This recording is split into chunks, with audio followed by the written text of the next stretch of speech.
Pour écrire un programme en C++, un éditeur de texte et un compilateur suffisent. Mais pour être plus efficace, on utilise généralement un environnement de développement intégré, EDI, plus généralement abrégé IDE, qui est une application qui regroupe tous les outils permettant de développer en C++ avec efficacité. Il en existe plusieurs, comme Xcode, CLion, CodeBlocks, Visual Studio, NetBeans, Eclipse, Qt Creator. Dans le cadre de ce cours, nous utiliserons Qt Creator. Et c'est ce que nous allons installer maintenant. Qt Creator est un IDE qui fait partie d'une suite de développement plus générale, essentiellement dédiée au C++, qui s'appelle le kit de développement Qt. Petite parenthèse, on prononce les deux lettres Qt, Qt.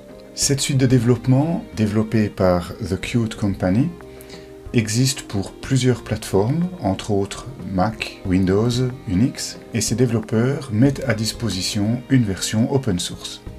C'est cette version que nous allons utiliser dans le cadre de ce module et que nous allons télécharger. Pour cela, il faut utiliser notre navigateur et se rendre sur l'adresse internet de Qt, puis de cliquer sur Download,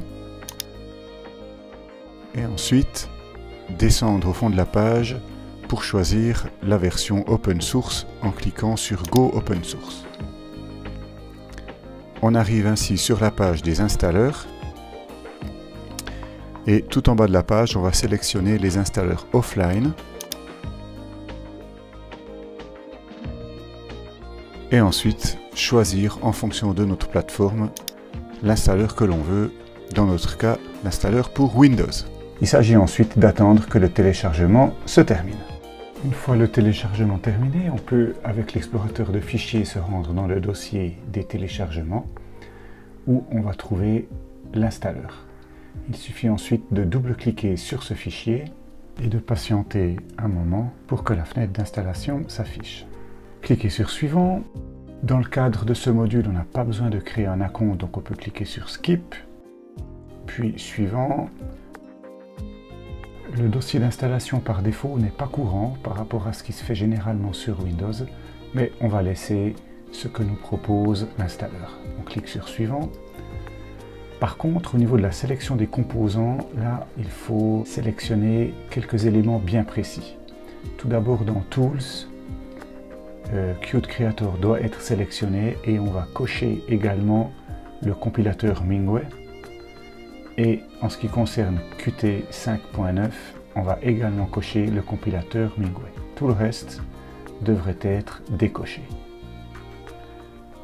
Une fois que cette sélection est correctement effectuée, on peut cliquer sur Suivant, accepter la licence, accepter la création d'un raccourci dans le menu Démarrer, et ensuite il suffit de cliquer sur Installation pour démarrer l'installation.